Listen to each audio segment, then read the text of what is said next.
This is Chris from Atlantic Outboard. I'm doing a 2022 Robalo R230. This is going to be the digital delivery for this model. On the back of your R230, you have your telescopic boarding ladder. You just lift up this lid, your ladder comes down, you take off the bungee, and this will telescope out for easy boarding in and out of the water. You also have your waste pump out for your holding tank is located under this lid. A lot of people call, say, hey, I can't find it. It's actually pretty well hidden under this lid. You also have freshwater shower on the transom. This will come out, give you the ability to rinse off after a day of swimming. For general maintenance on your motor, it's recommended that after every use, you're going to want to flush the motor. There's a connection here. You unscrew this, you take your garden hose, thread it into this, and then you simply turn the water on. There's no need to run the motor. That'll rinse most of the salt out of your system. It's a great preventative maintenance. Over on the port side, there's going to be a saltwater washdown hookup, which we will show you next. Over on the port side is your connection for your saltwater washdown. You can simply connect a small garden hose to this or one of the coiled up hoses, give you the ability to spray salt water on the deck to get any sand, dirt, or fish blood off your deck. First thing you do when you get on the boat is you're going to want to give power to your batteries. They made it very accessible in the transom here. Door flips down, you're going to want to turn your batteries to both. So that'll use the house battery and the cranking battery. It'll get that motor started. As the motor's running, it'll charge both of those batteries. It's just a general practice when you have dual battery setup. Over here, you're actually going to have a charge port if you ever needed to maintain the batteries, if you weren't using the boat for a long period of time. Under the rear seating of the R230, on the port side, you have your Livewell. This is simply operated by a switch on the dash, which we'll show next. The main bilge access, you flip up this main large seat in the middle. There's a storage tub that comes out, and this gives you great accessibility. Down in the bilge, you have access to your dual batteries. You have your Livewell pump. That pump is hooked to a through hull with a brass ball valve. You'll see a green handle down there. As any boat owner should know, if there's ever an emergency, there's water coming in the boat, or there's a leak in one of those fittings, you're always going to want to isolate that green handle. You have access to your bilge pump, a lot of your wiring, your battery charger, everything's very accessible. Your Yamaha fuel filter.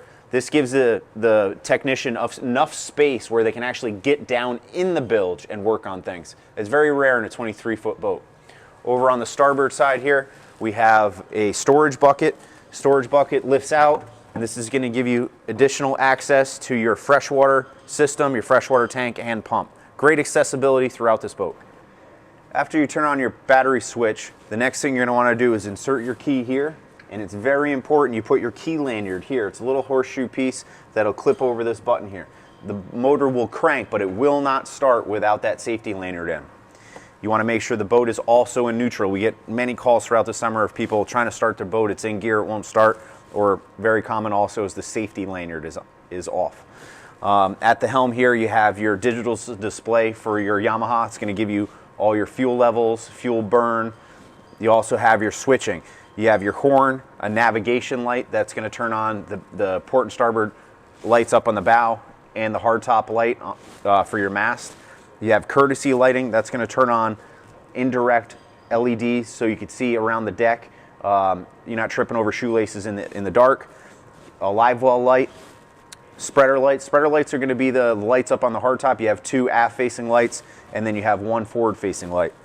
If the boat is equipped with underwater lights, you'll have a switch here. It's a generic panel, so even if the boat doesn't have the underwater lights option, you'll still have the switch. If you ever add underwater lights down the road, our technicians would wire it to that switch. They also give you a blank accessory switch. If you add a VHF or some other item, you'll have another switch to wire it to. Over on the port side of the dash, you're going to have the aft bilge button. Now this is a manual button. If you push that, it'll kick on the bilge, even if there's not any water in it. Now this bilge pump is hardwired direct to the battery. So it has a float. If it senses that there's water in there, it'll kick it on and pump that water out. Now if you were cleaning up and you needed to rinse out the bilge, you could pour a bucket of soapy water in there and you can manually engage that bilge pump to pump it out for you.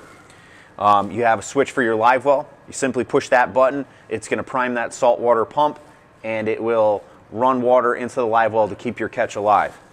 You also have a dedicated switch for your washdown. If you put a fish on deck, there's scales, blood, and you want to rinse it off, you hit that switch and then you'd be able to spray it down with your saltwater wash down. Freshwater system to rinse off using the freshwater shower, which I showed you on the Transom. You hit this switch and it'll prime that freshwater pump. This switch will have to be on for that shower to work. Main electronic switch. A lot of times if we wire in the Garmin GPS or whatever brand of your choice, we would have a main shutoff for the electronics wired to that switch.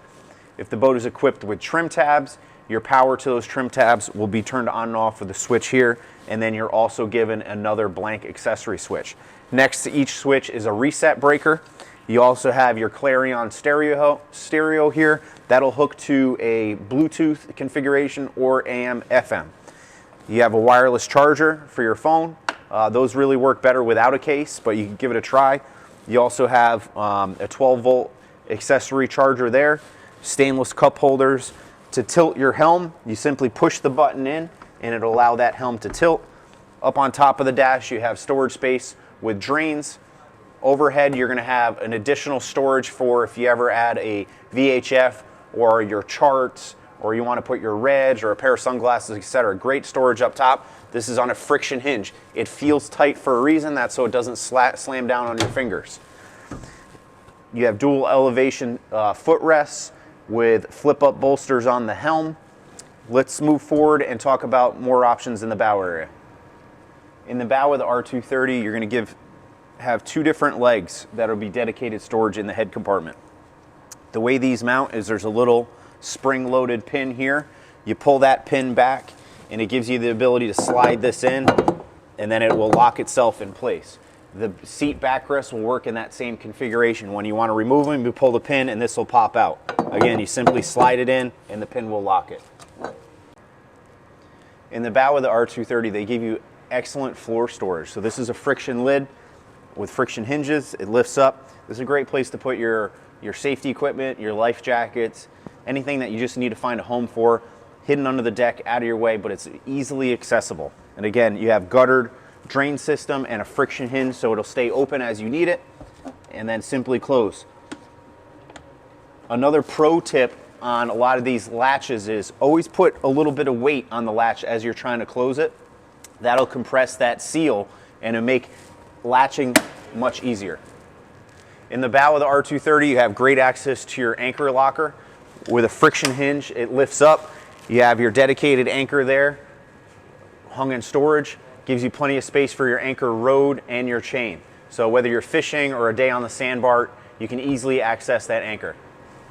In the head compartment of your R230, the latch actually offers you the ability to lock it. Great place for storage. Just make sure you don't lock yourself in the cabin. If you ever are in the cabin, you can lock from the inside, but just make sure anybody that were to lock that knows how to unlock it. Your gravity discharge toilet, very simple to use. You're going to want to turn your freshwater switch on the dash on. That'll pressurize the freshwater pump. After you use the toilet, there is a pedal on the left-hand side. You press that pedal down, and that will flush the toilet and actually add fresh water to the toilet. To fill your fuel tank on your Robalo R230, it's located on the port side. You simply push this spring-loaded button in, and that'll lift your lid. You could stick your nozzle in there, fill it up. You also have pull-up cleats stationed right next to it, so easily tie up to your fuel dock. This was our digital delivery of the 2022 model year Robalo R230. Come on down to Atlantic Outboard and check one out for yourself. If you own this boat, we'd be happy to help you with any questions you have. Check us out at AtlanticOutboard.com. Make sure you subscribe to our YouTube channel.